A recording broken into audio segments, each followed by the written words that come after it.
People of the world, students, take your seats. Welcome to Marketing as a Foreign Language. Today, we're going to be talking about the state of video marketing in 2020. Oh me, oh my. Q&A, how to avoid social media disinformation campaigns. Bing is offering a site scan tool to audit sites for technical SEO issues. Oh, that's what I like to do on the weekends. Pinterest shows shoppable pins in visual search results. Oh, make that money with the Pinterest machine. Facebook tests email marketing tools for business pages. Interesting. Why you should be using Google Discovery campaigns, and Google My Business offers more flexibility with business hours. This is Marketing as a Foreign Language.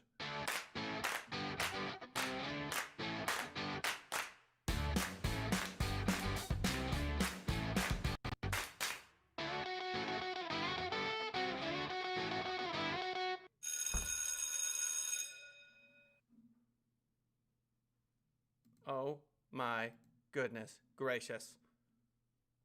Students, Kyle, stop walking around in the back. Have a seat. We're going to talk about the state of video marketing in 2020. Video, apparently, is the most engaging content type. Really? Across all social media platforms, and even more so now amid the COVID-19 lockdowns. It turns out people like sounds and pictures. Oh my goodness. Can you even believe it? Is the mic audio on? Yes, it is. Indeed, Facebook recently noted that the number of people watching Facebook Live content has risen by 50% since January, while overall increases in digital video consumption have even forced the major providers to reduce their video quality. In some regions to avoid overstraining networks. I sprung for the better internet, and it turns out it's not that much better because there are so many people on the internet right now. If you're looking to engage your audience, video is now key, and for businesses in particular can be a powerful medium for your brand messaging. Underlining this, the team from Elite Content Marketer, oh my goodness, have put together this incredible key video consumption statistics infographic. Let's take a look. 85% of businesses use video for marketing, sure. 92% marketers report video is important, okay. 92% of video marketers feel a level of noise and competition has increased. This, of course, is not shocking at all. 59% of non-video marketers expect to start video marketing in 2020. There's just no way around it. This has been on the docket for quite a while. 66% of people prefer short videos of products or services. 54% of consumers prefer video over other kinds of content. Yes, when I talk about blogging, which I often do, everyone thinks, yes, words on a page. No, not really. But then they say, shouldn't it be called a vlog? Should it not be called a vlog if you're doing a video blog? And the short answer is no. No. You can call it a blog. It can have words and video and photos, which is the preferred combination. Commonly created video types. 72% explainer videos, 49% presentation videos, 48% testimonial videos, sales videos, ad videos, so many different kinds of videos. Video ads are the number one way customers are moving from discovering a brand to purchasing its product. Here we go. B2B videos. Interesting. This is my demographic. 87% of business videos are watched on desktop. So you want to make sure you've got the good quality microphone and the good video camera. Most popular videos, webinars, demos, and social videos, sure. Highest revenue, $20,930 from a single webinar. I feel like that is low. Average of 53 minutes consumed webinar time by attendees last year. What? 4 minutes is the average business video length. Well, we're going for 30 minutes on my show. Online video consumption. Video will account for 82% of all internet traffic by 2022. Interesting. 2 billion logged in user visits per month on YouTube. Over 1 billion hours of video watched every day. Over 50% of shoppers admit taking help from online videos to decide which specific brand or product to buy. Well, there you have it, ladies and gentlemen. Social media video statistics. 91% of marketers are satisfied with their ROI with marketing video on social. 88% of video marketers to include YouTube videos in their strategy. Blah, blah, blah, blah, blah. You get it. If you're not on video, you're behind the curve. I would argue that streaming is actually a step beyond video marketing. How to avoid social media disinformation can campaigns. Oh, that's pronounced campaigns. I thought it was campaigns. The issue of how to manage content on social media platforms seemed to reach a tipping point when Twitter placed a fact check label on a tweet by President Donald Trump that referenced mail-in voting. The company has also added a label identifying content as glorifying violence to tweets by the president and Representative Matt Gaetz of Florida. The battle is on. It is the private sector versus the government. Social media platforms like Twitter have proven to be easily weaponized, a place where nefarious actors can incite violence and where disinformation thrives, posing a threat to the integrity of democratic elections. This is coming from Tech Explorer, in case you're wondering what the source is. Specifically, Jessica Seif from the University of Notre Dame. Question: Twitter is labeling tweets that are misleading and or glorifying violence. Do these labels help deter misinformation on the platform? It's debatable. I think we can all agree that you want to moderate your platform. You want to remove harassment, slander, or hate speech. I would say threats. I suppose that falls under the category of harassment. Twitter has taken it upon itself to help protect users. They're directing them to more information, etc. Is there a case against Twitter or other platforms like Facebook using these labels? Simply put, Twitter is going to win this battle. What? Are they? They have every right to add an informative label to a tweet or take down something that violates their terms of service. It's a public space, but it's a private platform. You can't go to the mall and start saying harassing things. A mall is a public space, but it's private property. The mall can ask you to leave, and you have to leave. Well, that's an interesting take right there. Twitter is going to win this battle, according to Jessica. They very well may. I'm not sure if I'm willing to put all of my eggs in the Twitter basket quite yet, as the government clearly is a very powerful force. And of course, it depends on what tweets are being censored. What is the nature of these specific tweets that is being censored? What is the public outcry on either side of this debate? Too early to call, as far as I'm concerned. You recently studied how social media was used to incite violence during the 2019 general election in Indonesia. Are you seeing similar actions in the U.S.? Blah, blah, blah. Attaching a fact check to a head of state. I'm not sure this has ever been done before. I suppose there have been journalists for many, many, many years saying that he's lying or she's lying. Adding a fact check to a news source, I suppose, is new. We shall see. The fight continues. Bing site scan tool audits sites for technical SEO issues. Oh man, it's Matt Southern again, coming in strong from the Search Engine Journal. Bing has launched a new on-demand site audit tool that checks sites for common technical SEO issues. If you are unfamiliar with Google Search Console, you may want to check that out. That is typically the go-to for these sorts of things. Here we've got Bing Site Scan coming in, trying to get into the game. Bing's new site scan tool gives site owners an easy way to check for technical issues that may be negatively impacting performance in search engines. There will be a pop quiz on this later. Bing is launching SiteScan as an upgrade to Bing Webmaster Tools, making it convenient to access the tool alongside other data that can assist with improving site performance. Got it. Facing issues found by Bing's SiteScan tool can have blah, blah, blah. All right, so let's take a look here. You will see a screen that looks like this one. Underneath the screenshot, you'll see instructions. All right, so you put in, you're just doing a scan. So you put in the website name, you limit the scan to X number of pages, receive scan updates at your email address, you have a depth of scan, and then you hit start scan. All right, so here's how to fill out each of the forms. Oh my God. Yes, obviously. Reading the report.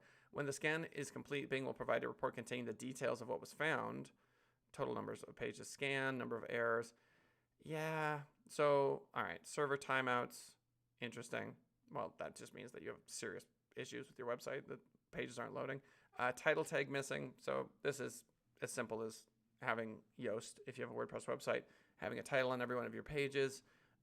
Meta description tag missing. These are SEO basics. If you're unfamiliar with title and meta description, just quick do a Google search. You'll see that that's the blue text and black text that appear in Google. It's what you can give Google search results in regards to data for people to take a look at. Alt attribute for images. Ugh, this is so outdated. Alt attribute. Okay, so alt attributes are supposedly for folks who can't see images. And so what you're supposed to do is you're supposed to, when it's a picture of a pretty unicorn, write this is a pretty unicorn with a rainbow horn, is what you're supposed to do. But all anyone ever writes is plumber Las Vegas. They just write the keyword for whatever they're trying to target for the alt tag. It's been spammed to death forever. And yes, you may be missing an alt attribute for images, but as I've mentioned in previous shows, Google can see images. It knows what it's looking at. And so I feel like this is a very old sort of technique. And the fact that Bing is still kind of pushing it is, I don't know. I don't think it's, if you don't rank number one and you go, oh, it's my alt tags, that's it. I need to go back through my website and fill out those alt tags and I'm going to rank number one. That is not going to happen. Meta language tag missing. Ugh, Google can identify language. Title too long, sure. If you're going above the allotted number of characters that Google provides, I think it's 160 nowadays, but don't quote me on that, then obviously you don't want a title that's too long or a description that's too long.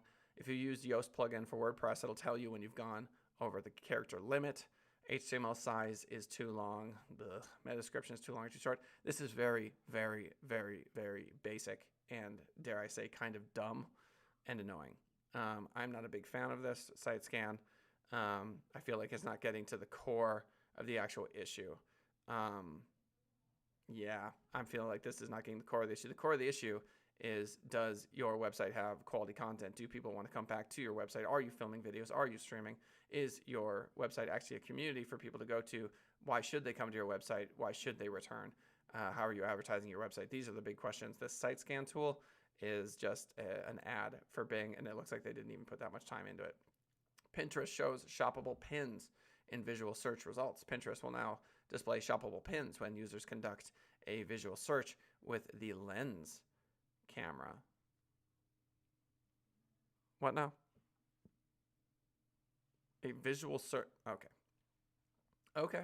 Pinterest is enhancing its lens camera search functionality with a new shop tab in search results full of shoppable pins. Lens is a feature built into the Pinterest app that allows users to search for a specific item by taking a picture of it. So when you compare this article, this is 2014 Bing site scan tool. This is 2020. Lens is a feature built into the Pinterest app that allows users to search for an item by taking a picture of it. This is the good stuff. Simply take a photo and Pinterest will return a set of search results with similar looking items. If you're at Target, if you're at Walmart and you're like, I'm curious about this item, you take a picture of it. It pulls up Pinterest and all of a sudden you're shopping for that item. You don't have to like grab the tag, punch in a bunch of nonsense. You can see if the price is too high. You could just go to the store, take a bunch of pictures, and then go shop for exactly what you just looked at. Clothes shopping is the worst online. I always feel a tang of fear whenever I buy something online that's clothing related because I don't want to take it back. But is it going to fit? Is it going to look good? I don't know. No idea. So, I kind of click the button like, and hope. This would somewhat prevent that because you're in the store, you're feeling the clothes, you're perhaps even trying them on. If the price is better in the store that you're at, then buy it. If it's better online, then, well, perhaps buy it online, which is obviously the death knell for retailers and clothing shops. I feel bad for them.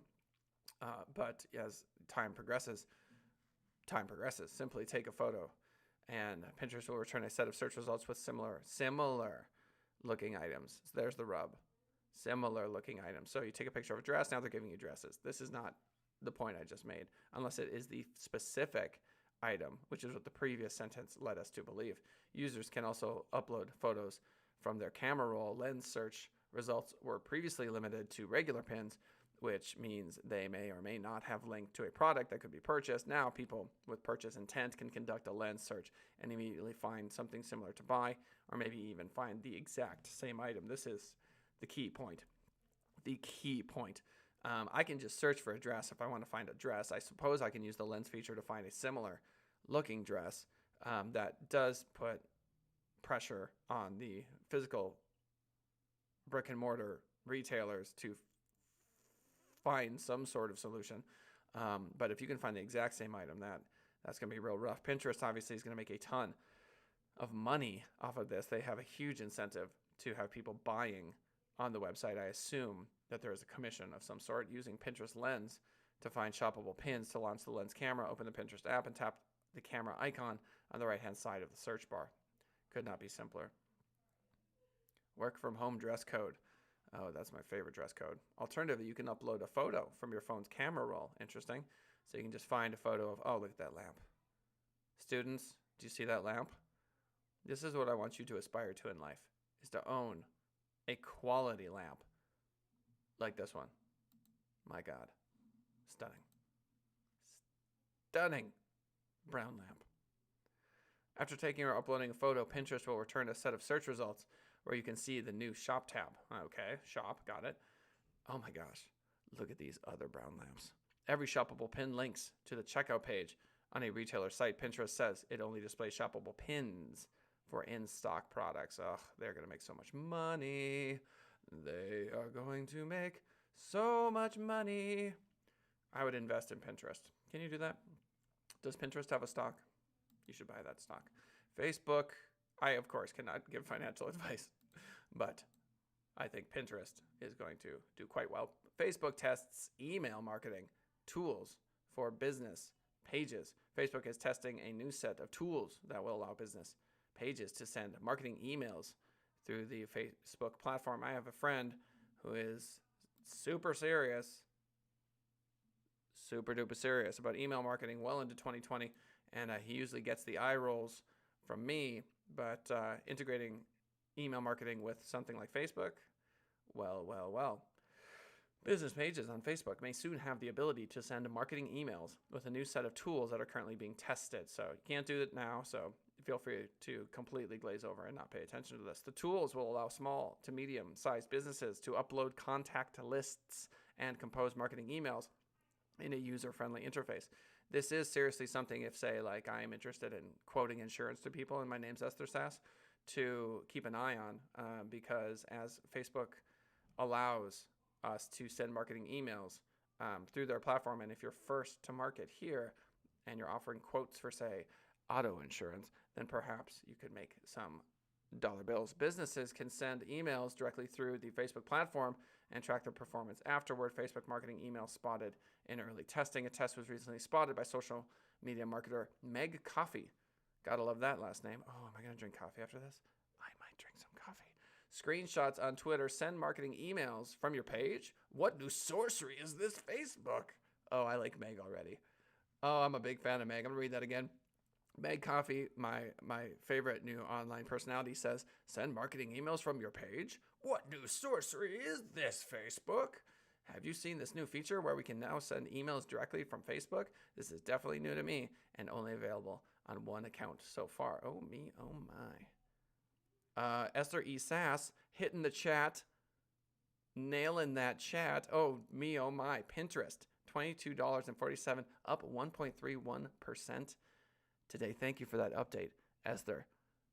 We genuinely appreciate it. According to the screenshots, it looks like pages that have access to this tool will be alerted with a notice on the left sidebar. Marketing emails, left sidebar. After clicking on the marketing emails tab, a screen appears that prompts the page manager to confirm their email address. The notice reads, quote, reconnect with your email subscribers using marketing emails. Select your audience, customize your design, and track performance all in one place. This is a big deal. This is something worth considering. I wonder what it looks like once people have received that email. Does it come from Facebook?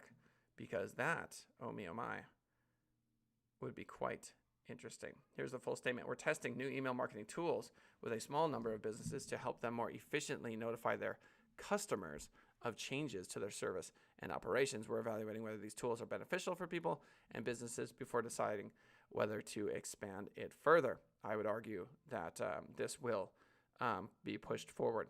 There's a real problem that this is going to get real spammy, and Facebook is probably trying to avoid that. But something definitely to consider for the small business owner. Oh my goodness, we are on minute 19. Why you should be using Google Discovery campaigns. Experts weigh in with experiences and tips as Google announces worldwide rollout of their Discovery ads offering. This is something we recently talked about in a previous episode. If you want to scroll back to that when you get a chance. In the quest to grab its share of top of funnel ad dollars, Google Ads introduced discovery ads in 2019 and recently made them available worldwide, with top of funnel costs rising steadily on platforms like Facebook and Instagram. Is the discovery placement a worthy contender for budget? That's jargony. Are ads too expensive? Do you want to try this one? There's your translation. We spoke with 3 experts who say it definitely is. With the demise of Google+, I was very, very popular on Google+, just for the record. So for a few years, many media buyers have wondered if Google was throwing in the towel on trying to compete in that arena.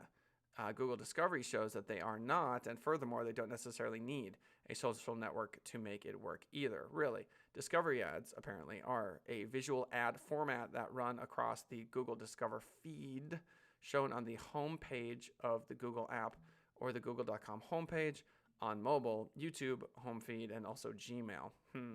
That's not, The ad look and format changes based on which of those properties it shows up on. That is a very awkward sentence, but it focuses on large, visually rich experiences. This feels like a big brand sort of thing. It just feels like a big brand sort of thing. For many years, advertisers have relied on Google to deliver things based on searches and intent, leaving audiences and interest targeting to social networks. Discovery ads changes that, with the focus being the audience interests first as they browse across Google universe on multiple surfaces. Okay, fine. So demographic targeting from Google. So are you telling me that I can target people that like sriracha on their burritos and snowboard on Saturdays? The targeting reflects this, utilizing behavioral buckets, there we go, that are also available in their display campaigns. So we've got luxury shoppers, we got frequently dines out, we've got similar to all visitors, home and garden, advanced degree, bachelor's degree. This is very reminiscent of Facebook, and not at all surprising that Google is now in this. Yep, there you go. There's your demo. We got female, male, 18 to 24, 25 to 34, 35 to, oh my gosh, I'm in the 35 to 44 category. Not a parent, parent unknown, household income. Yeah, that looks like taken directly from Facebook. So demographic targeting via Google. How controls are different. Those used to refined control, that seems like a typo. Those used to refine control in other Google campaign types will notice differences in discovery campaigns. The following settings are not able to be used, changed, or managed by an advertiser. Manual bid strategies. Okay, I've become bored. Experts weigh in. This level of hands-off can make both media buyers and the brands they manage very uncomfortable. However, heavy users are finding surprising success with this latest offering. Amy Bishop, owner of Cultivate Marketing, was one of the skeptics. Quote, Gmail ads were among the lower performing campaigns for what they were running, so I was very skeptical of discovery campaigns, as we were told by Google rep that some discovery campaigns get most of their impressions through Gmail, which I am also skeptical of. Quote, we started with our tried and true targets from display and YouTube and had strong performance nearly out of the gate. It took a few days to ramp up, but less than a week, and performance was pretty consistent for a new campaign. Well, that's not a glowing endorsement. Consistent for a new campaign. Yeah.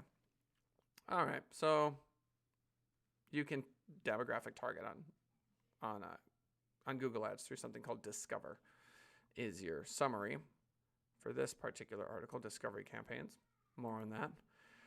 Google My Business offers more flexibility with business hours as our final article of the day. Check your Google My Business console to set your, quote, more hours to reflect COVID-19 precautions. Google My Business has launched a new feature to give local businesses more flexibility with their business hours that reflect ways they're adapting for social distancing as they start to reopen. You can now set up more hours in Google My Business with special times for seniors, pickup, kitchen, and more. You can even set these hours by day of the week and multiple times per day. I love this.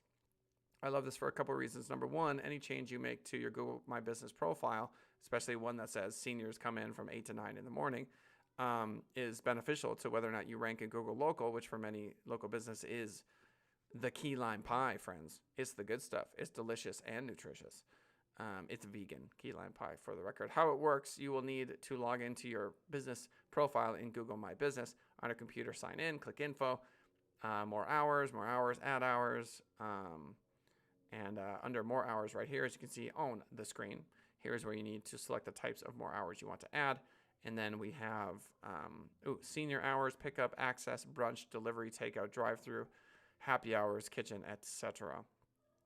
Well, there you go. You can customize your hours. That's cool. I like it. I'm for it. I vote yes. So, that's my restream. The state of video marketing in 2020. If you're not on video, you're way behind.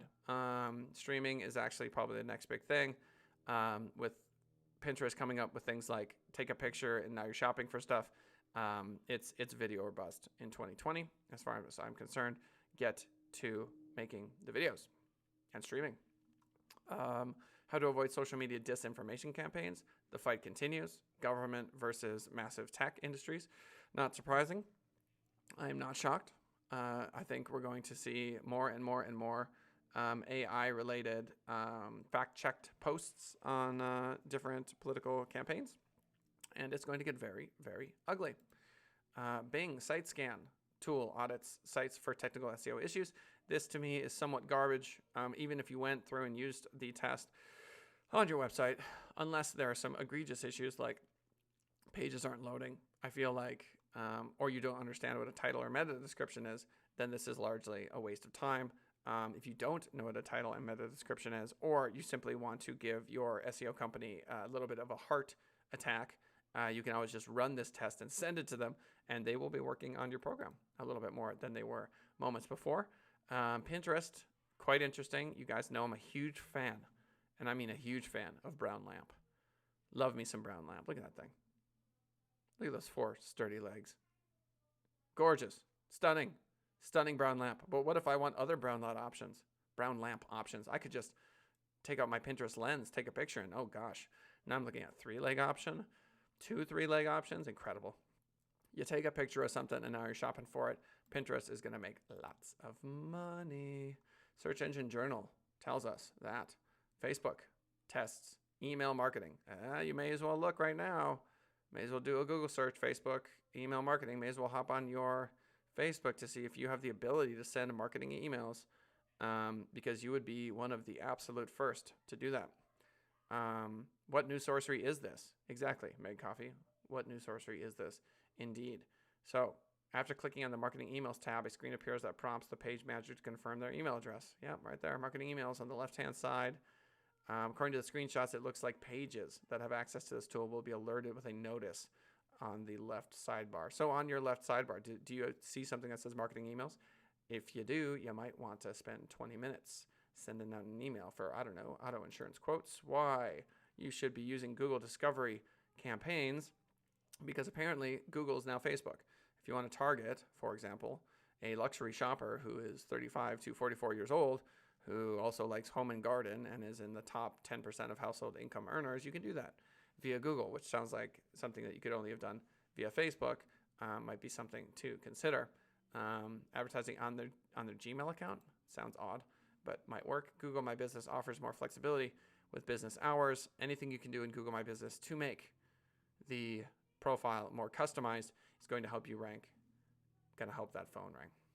And that, ladies and gentlemen, is marketing as a foreign language for this Tuesday, June 9th. Students, your homework will be due tomorrow.